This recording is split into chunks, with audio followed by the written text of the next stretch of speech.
Hey guys, what's up? Welcome back here to another episode of Advanced Bass Fishing, and really appreciate you guys swinging in for today's video. Always appreciate that. And guys, keeping up with the whole theme of advanced bass fishing techniques, we're going to be talking about some advanced jig fishing theory today. We've talked about jig fishing in the past. We're going to talk about it a lot because it's one of the greatest ways to catch bass.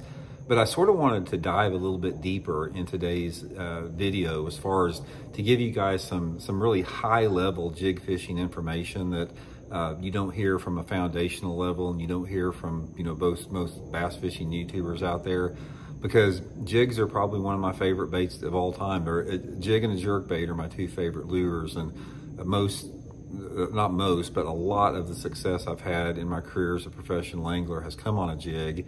And I've been fishing them. I started fishing them back in 1978, so I've got a lot of time with them. And that has given me the opportunity to learn a lot of them. So in today's video, I want to talk sort of above everybody else's head in terms of what you can get from the general, fishing world on jig information. And also, guys, as far as jigs, you guys know I've been talking about this. If you guys are interested in getting started on jig fishing, or if you want to upgrade your selection, please check out my Blaukat throwback jig. This is produced by Cumberland Pro Lures. This is a jig I designed for Cumberland Pro Lures. I'll put my Tackle Warehouse link in the description. They're live rubber jigs, which is the ones I prefer.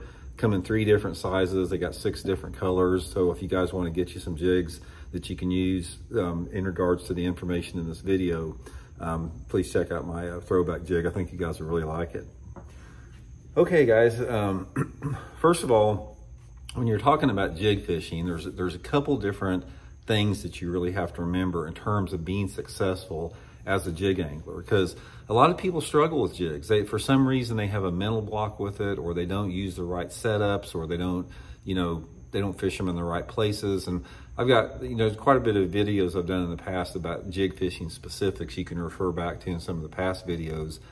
But I really want to talk about the things that once you do start fishing jigs, some things you can really do to increase your success with it. And there's 2 different things primarily, aside from like the colors and the weight selections and all that type of stuff.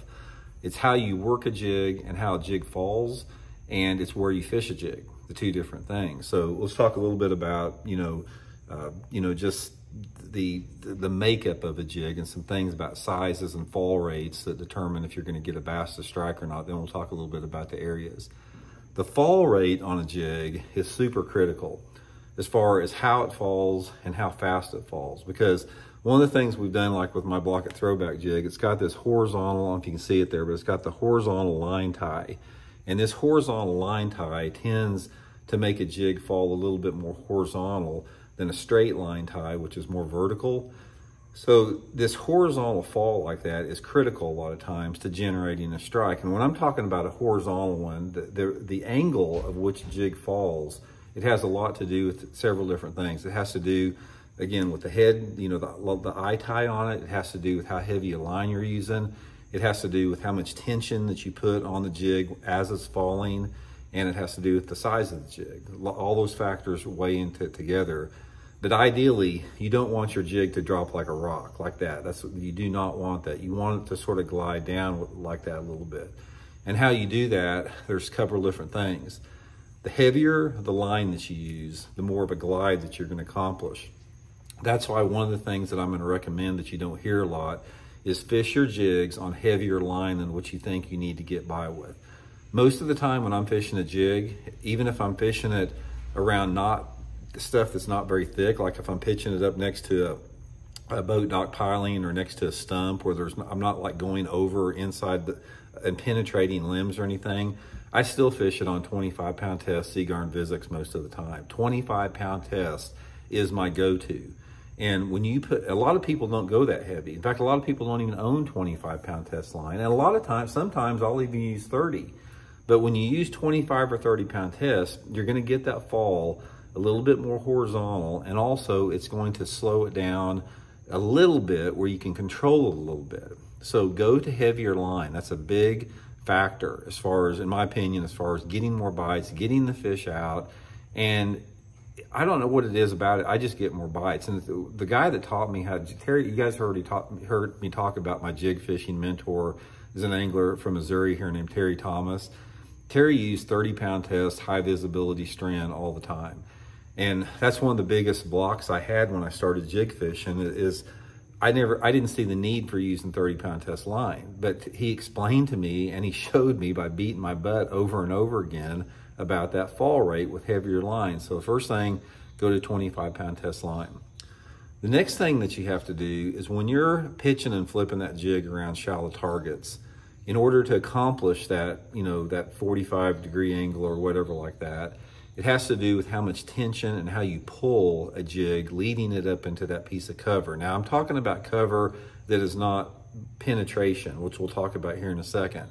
But anytime that you're pitching to a target, I don't care if it's a laydown tree or if it's a stump or it's whatever, a rock or whatever piece of cover, you always want to pitch that jig past the cover and you want to reel it to that cover about that far underneath the water, and about 2 or 3 feet before it actually gets to that cover, slow down and let that bait and let that jig glide into the cover. So in other words, say if this is a stump underwater right here, I don't ever want to pitch my jig on top of the stump and have it fall straight down. I'm going to be pitching it way past it. I'm going to reel it across the surface and I'm going to let it glide down into that cover. That is a major strike generator. That will get you a lot of strikes with it. Now, the weight of the jig also, as far as your weight selection, has a big role in it too, as far as getting that right fall rate and the glide. In my throwback jig, guys, we got 3 different sizes, 3/8, half, and 5/8. Probably going to come out with a quarter at some point, but those are the 3 primary sizes, the 3/8, half ounce, and 5/8.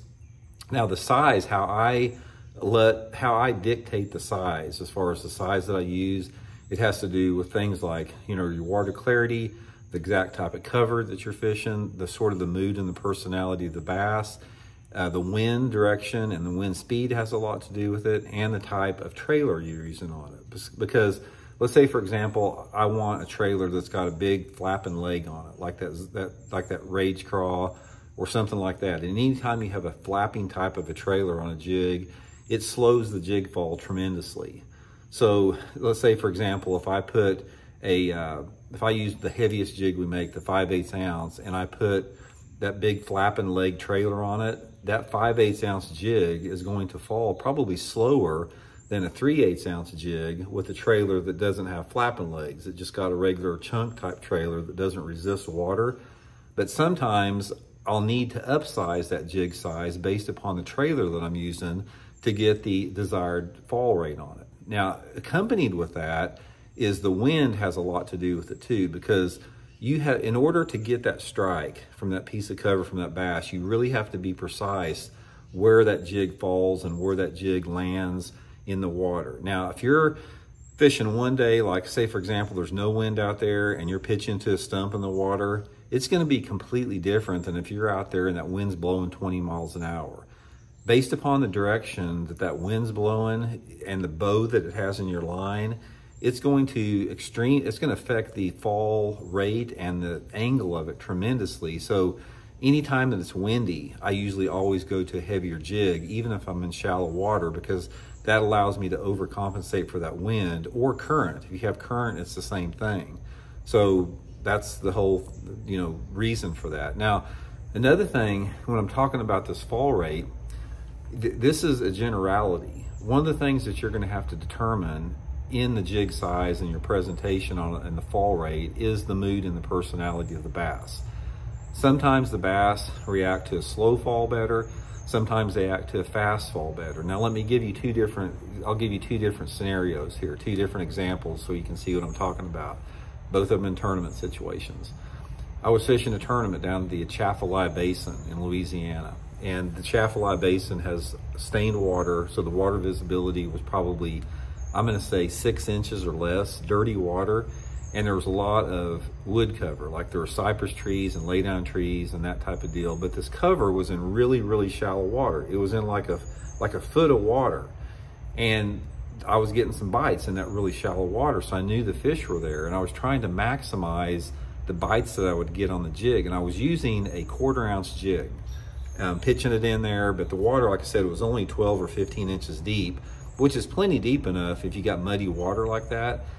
but I still felt that it was falling too fast. Something just told me it was falling too fast. So I took a file. I just got down the boat, and I always carry a metal file with me, and I filed the jig down a little bit to make it like 1/8 of an ounce. I was using, you know, the heavier jig, and I filed it down to like 1/8 of an ounce, and I pitched it in there, and I saw the way it was falling. It's like, man, even though it's only 1/8 of an ounce, it still seems like it's falling faster. So I filed it more and more and more and more, and I got it basically where there's hardly no lead left on the head. It was probably down to close to 1/16 of an ounce head. And that jig, even though I was using a big full-size jig like this, it was just floating down like that. And I would methodically pitch that jig and let that thing float down in that dirty stained water. And guys, I whacked them doing that. Now that's one extreme of the situation. There's other extremes out there. Like I've been fishing some tournaments in Bull Shoals Lake in Arkansas before, when the water's flooded high in the bushes and it's clear. You still have like 10 foot of visibility, but the bushes are like flooded in 10 foot of water.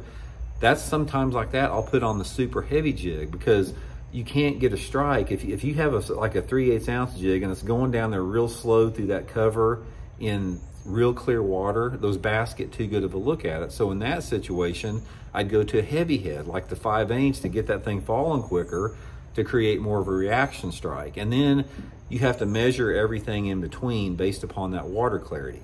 It's not so much as water temperature. A lot of people think that, you know, you need to slow down in cold water and you need to fish faster in warmer water. That's not what I have found as much, as the fall rate needs to be associated more with the water clarity over the water temperature. So that's a good generality there. And another thing, guys, before we get into the areas real quick here, once you do get comfortable with the jig size you're using and the fall rate, and like I said, there's tons of other variables with trailers and colors, which that's not part of this video. But one of the things about jig fishing that's going to really get you a lot more strikes is don't fish your jig like you would a worm. Like don't throw your jig out there and just work it and barely hop it and drag it and twitch it like that. You want to fish your jig with some fairly sharp hops on there like that. You want that jig to come up off the bottom. So on a worm or a football head jig, you may just be crawling along the bottom and hopping it like that. But on a pitching jig, when you're pitching it around cover, you want to hop that thing off the bottom quite a bit. That's a really key strike generator, especially for bigger fish.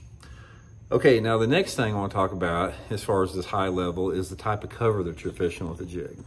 Now, you can catch jig fish on about any type of cover. It's like, it depends on the lake that you're fishing. You know, some lakes you're going to have grass, some lakes you're going to have lily pads, you know, you're going to have rock, wood, boat docks, that type of stuff. In general, this is what you need to have to really catch good ones on a jig. You have to have some type of combination of thicker, complex cover that is fairly close to deep water, even if the cover's in shallow water. Now, I don't mean that, say, for example, again, if you got this stump that's in 1.5 foot or 2 foot of water, I don't mean there needs to be 20 foot of water, you know, just right behind your back. I'm talking about that stump needs to be, even if that stump's in shallow water, the access to deep water needs to be relatively close. And what I mean by close, maybe 30, 40, 50 feet away from it. Just some access to deeper water close. That is going to be a big factor in getting those bigger fish to use that type of cover. I'm not saying you can't catch them, but it's very rare if you catch a good fish or a big fish around some super shallow cover on a jig that doesn't have any deep water close to it. You know, occasionally you can in the summertime of the year, you know, if it's dirty water, but not so much. So look for your cover to be relatively close to the deeper water.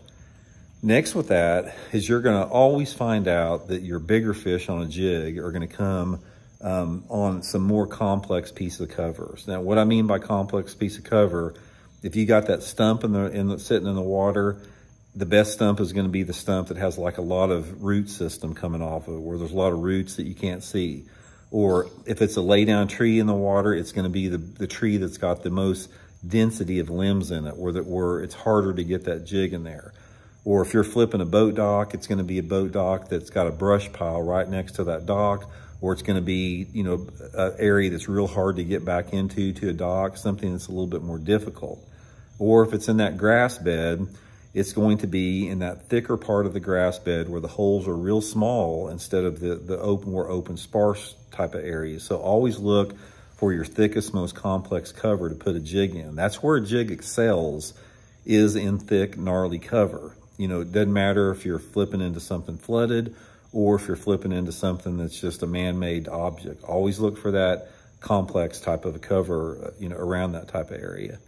And also, one of the things you're going to find about jig fishing, and this is a big, big key, if I could give you like one piece of jig fishing advice, a jig is always going to catch the most aggressive, the bigger fish. A jig is not a good mop-up lure, or it's not a good lure if the fishing is really, really tough.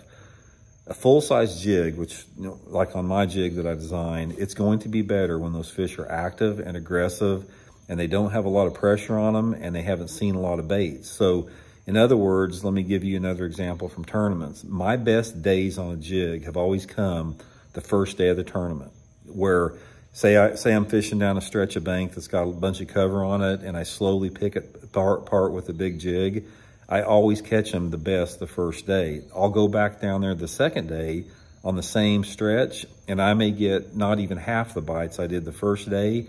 But if I go to a different lure, like if I go to pitching a worm or pitching a little creature bait, I can continue to catch more and more fish. The bass will get conditioned to a jig quicker than about any other lure category because it's a commitment. When you put a large trailer on a full-size jig, it's a pretty big piece of you know, material for that fish to hit. So it's not going to appeal to bass that are not in a feeding mood. It's not going to appeal a lot to the smaller bass.